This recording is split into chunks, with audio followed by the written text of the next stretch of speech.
Good afternoon, and welcome to the DCTV News at Noon program. This program is brought to you by the Southwest TV Translator Association and supported by the Dolores County Broadcasting Network on DCTV. The News at Noon program is the best assembly of news and local weather for the Four Corners region. Give us your feedback and news alerts at 677-4119. With all that said, I'm Kendra Cook, and my co-hosts are Kelsey Kiesling and Jerry Tope. And now, here's the news for June 6, 2016. The Durango Herald reported Michael and Janet Kuss, the parents of Jeff Kuss, the Blue Angels pilot who was killed when his FA-18 Hornet crashed near Smyrna, Tennessee last Thursday, expect the body of their son to come home to Durango at the end of this week at the earliest. Jeff Kuss will be interred at Greenmount Cemetery. His body will be returned to Durango aboard the Blue Angels C-130, which is used to deliver air show services. The date and time of the memorial for Jeff Kuss has not yet been set. Kuss' parents flew to Pensacola, Florida on Sunday. They will remain there with Kuss's widow, Christina, and their two young children until forensic tests on Kuss's body are completed at Dover Air Force Base in Delaware. The Blue Angels are based in Pensacola. A GoFundMe site has been set up to benefit the family of Marine Captain Jeff Kuss, a Durango native. To donate, visit GoFundMe.com/Jeff Kuss. Also, the International Council of Air Shows has established a fund for the family according to its website. The organization provides financial assistance to members of the airshow community after a death or other catastrophe. Donors can contribute money to the Captain Jeff Kuss Foundation at icasfoundation.org. According to the Cortez Journal, over the weekend, hundreds of boaters took advantage of a 3-day whitewater release on the Dolores River below McPhee Dam, the first in 4 years. Reservoir managers said that as of Sunday, the minimum rafting flows will continue until at least Tuesday, June 7th. The weekend whitewater release was announced last week on short notice, and within hours, the boat ramps at Bradfield Bridge and Dove Creek Pump House began filling up with local boaters and their bright-colored rafts, kayaks, canoes, and dories.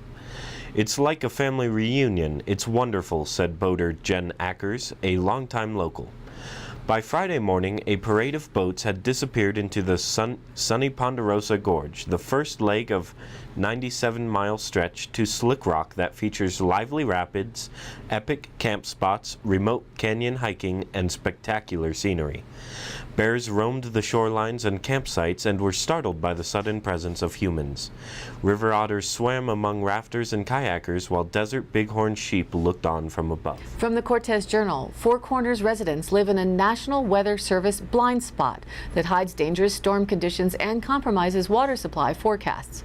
Joe Busto, a researcher with the Colorado Water Conservation District, said, "We can't forecast what we can't see, whether it's water supply or extreme weather. Weather conditions and forecasts for the region rely on radar installations in Grand Junction, Flagstaff, and Albuquerque. None of the stations detect low-altitude dangerous conditions in an area that reaches from Alamosa west to the Grand Canyon and from Gallup north to Moab," according to Jim Pringle, a meteorologist with the National Weather Service in Grand Junction. "We would like to see a radar station in that area," he said. "On the weather maps, you can see the gap in your area where radar does not hit. Over the past few years, several severe and damaging storms hit the Four Corners area without warning. They never showed up on television or internet screens until it was too late to avoid them. Some examples include February 22nd and 23rd of 2015. A winter storm hit San Juan County, Utah, as weather forecasts called for 11 to 16 inches of snow. However, the storm dumped up to 3 feet of snow in the northeast Navajo Nation, leaving waist-high drifts in some areas. In the summer of 2015, on southern Ute land, a funnel cloud was reportedly witnessed by government officials, but faraway radar stations couldn't detect it. On September 23, 2015, a severe hailstorm at Velocito Reservoir caught residents by surprise. The storm produced hailstones up to 1¼ inches in diameter and killed a mallard duck. And on December 23rd and 24th of 2015, more than a foot of snow fell during a blizzard that caused whiteout conditions and closed U.S. Highway 491 from Cortez to Monticello for 17 hours. The storm caused a 19-car pileup and stranded motorists. In radar blind spots, on-the-ground weather station watchers like meteorologist Jim Andrus of Cortez provide the eyes for the National Weather Service's real-time weather data. His on-the-ground reports often fill gaps in Weather Service forecasts. The National Weather Service relies on 3 levels of reporting to provide forecasts for residents in the Four Corners area. If one falls short, the forecast does too. Satellite images show cloud activity from above and are valuable because they show the reach and route of storms.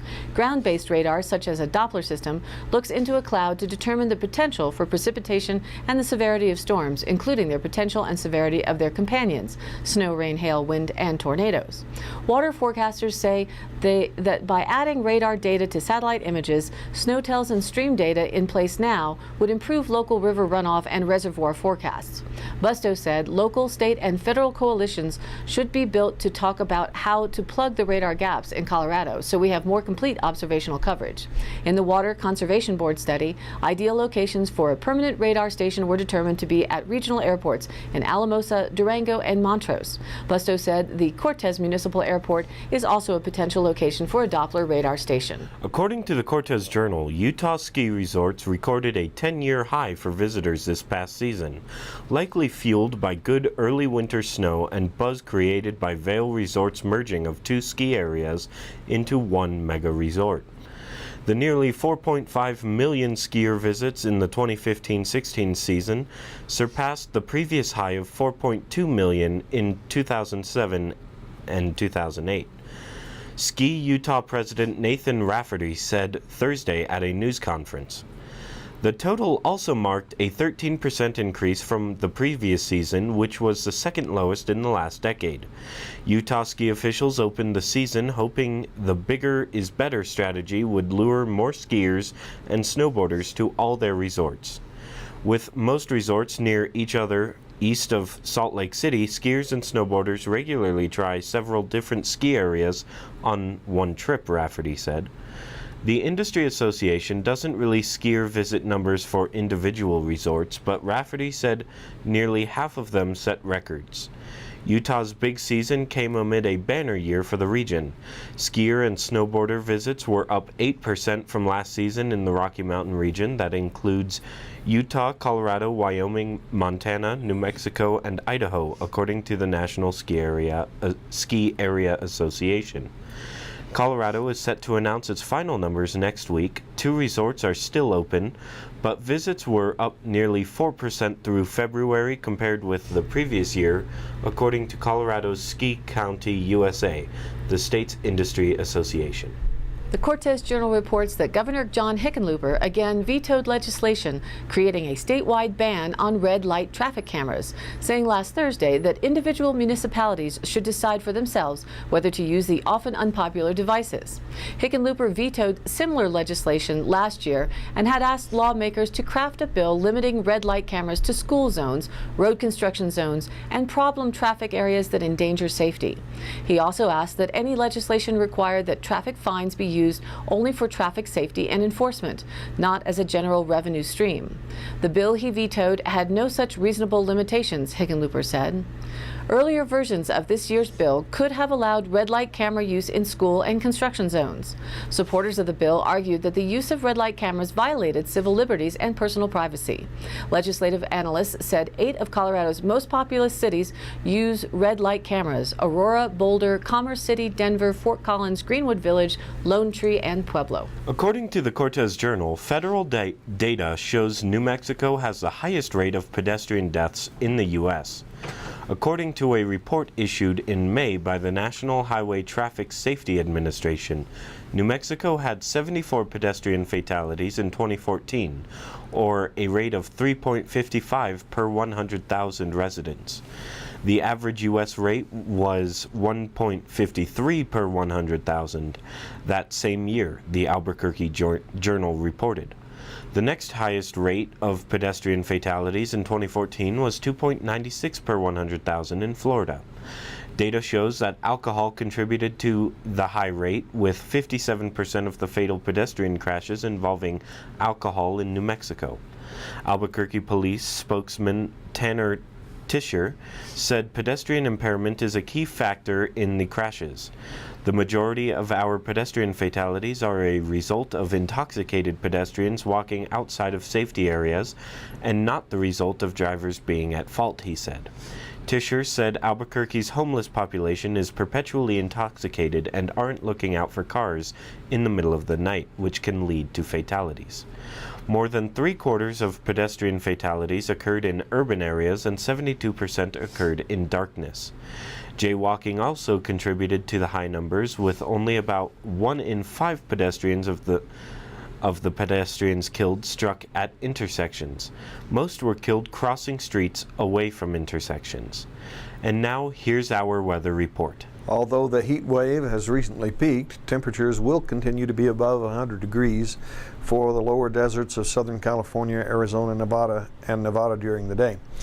Bluff, Utah and Moab should see 99 degrees today.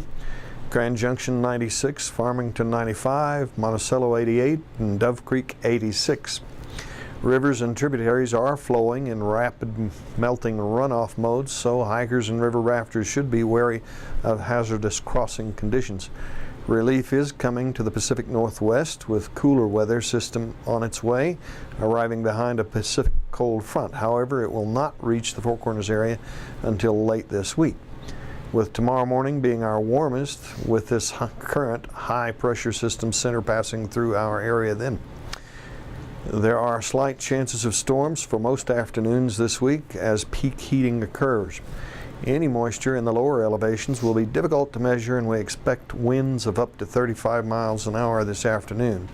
Small hail is possible where storms develop, and the best chances of that precipitation are in the highest elevations. Tuesday evening should see a quick stop to this afternoon's system as a shot of cooler Pacific moisture arrives and a weak low pressure trough will begin moving through. There's a developing trough east of the Mississippi River, and an occluded surface low over Quebec will bring a pair of cold fronts across the central and eastern states for the beginning of the work week.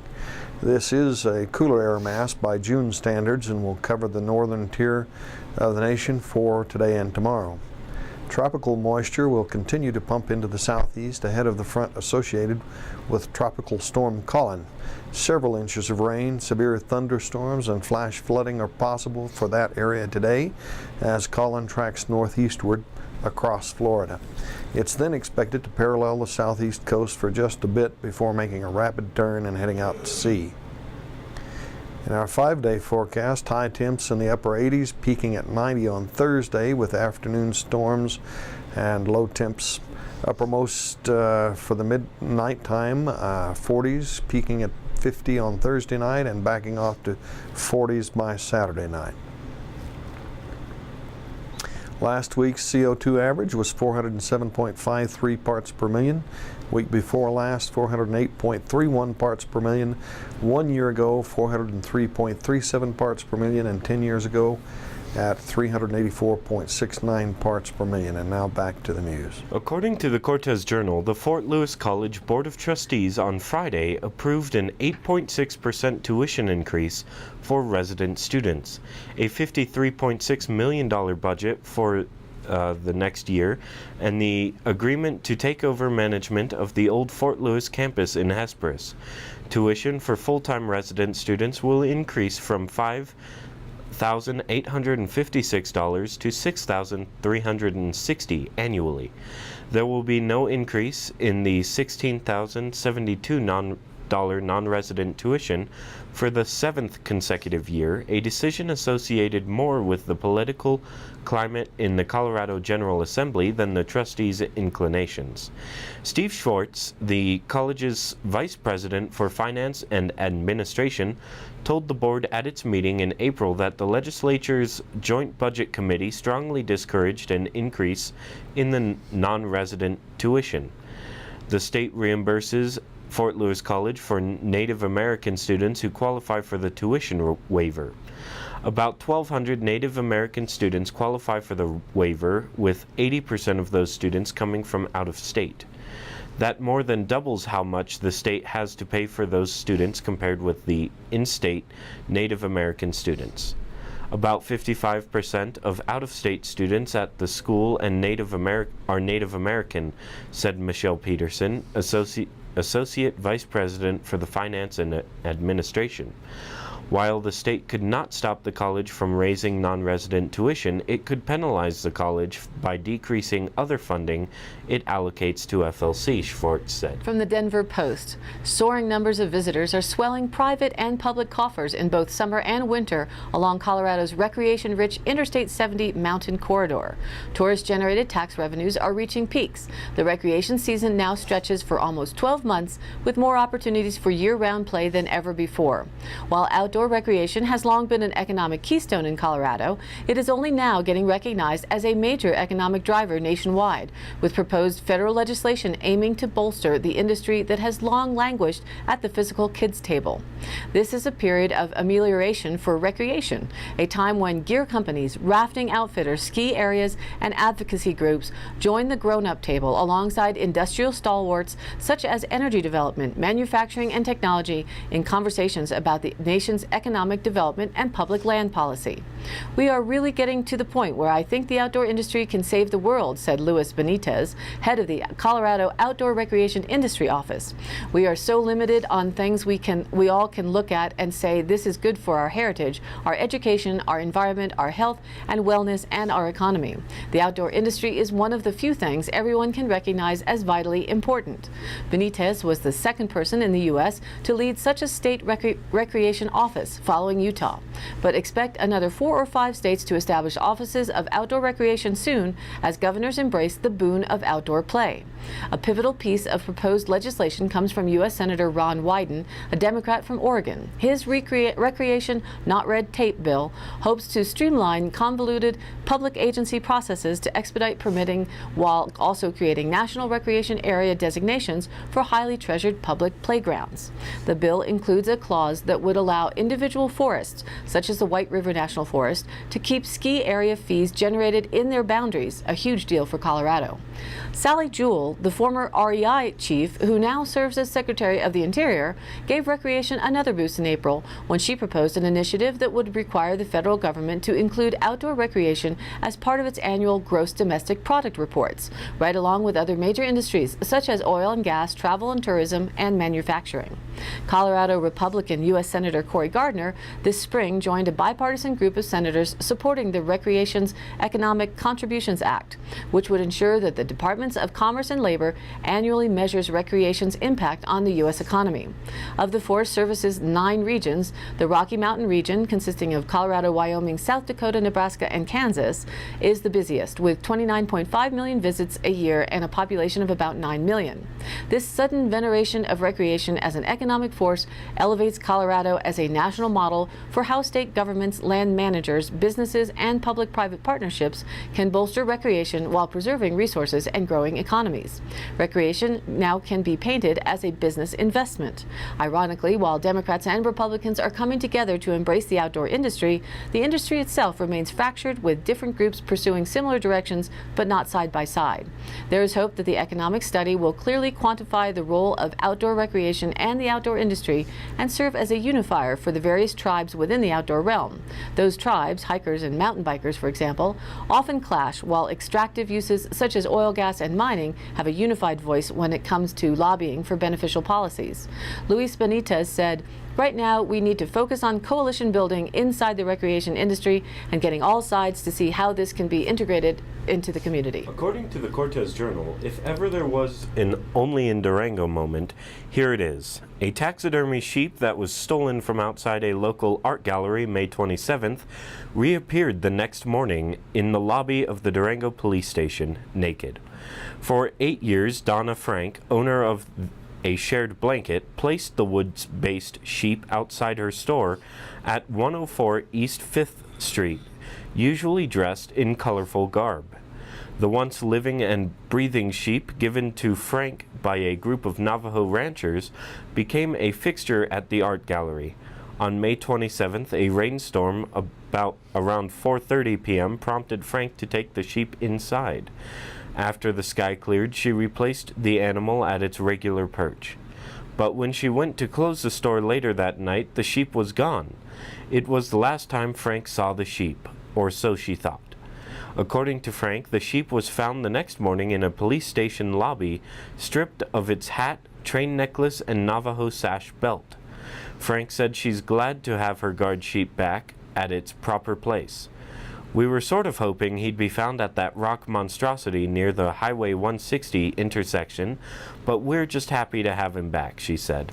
It's just a real Durango story.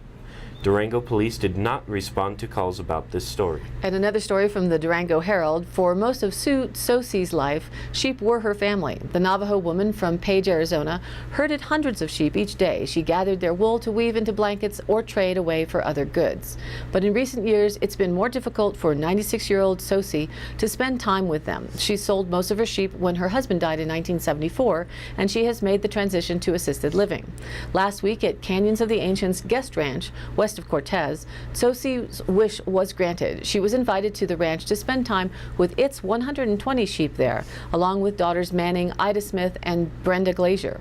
Smith and her daughter learned about Wish of a Lifetime, a nonprofit foundation that works to fulfill the dreams of seniors, and nominated Sosie.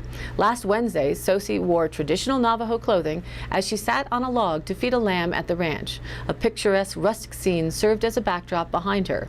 Sheep grazed in a pasture surrounded by a wooden fence, and the rocky walls of McElmo Canyon towered above in the distance. Sosie said as Manning translated her words from the Navajo language, "There is the presence of the sheep and the growth of living things here."